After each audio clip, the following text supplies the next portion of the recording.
EFT terms, Gary Craig refers to it as a means of tranquilizing underlying anxieties.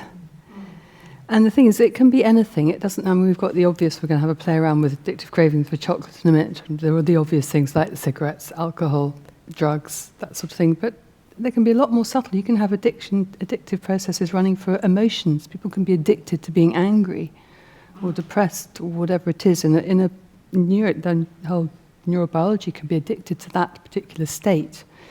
There's a lot of problems at the moment with online gambling, online shopping, internet shopping, all these sorts of things. Anywhere where we lose our freedom of choice. We find ourselves, as you were saying, doing something again when it's already happened. It's too late for us to stop at that time. We say, oh, okay, I won't do it next time. I'm definitely going to stop doing this tomorrow. But tomorrow comes, and so we were talking about psychological reversal before.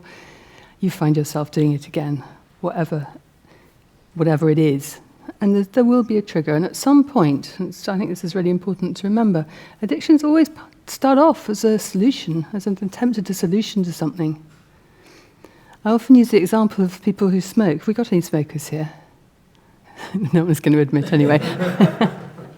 I often use the example of people who smoke because people tend to often take up smoking in their teens to belong, to be part of the group, part of the gang. And you see the same people who started for that very reason, who are now standing, still addicted to the behaviour, but they're standing outside the pub on their own with their cigarette in the rain.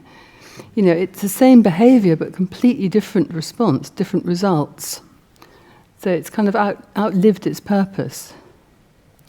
Gary Craig, ages ago, right at the early days of EFT, he took the tapping into a 12-step, into a fellowship meeting, Alcoholics Anonymous in New York.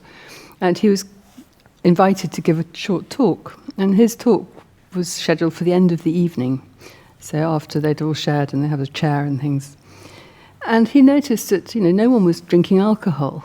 But what he also noticed was that they were drinking strong black coffee, they were shoving sweets down their throats, there were biscuits, they were outside having their cigarettes.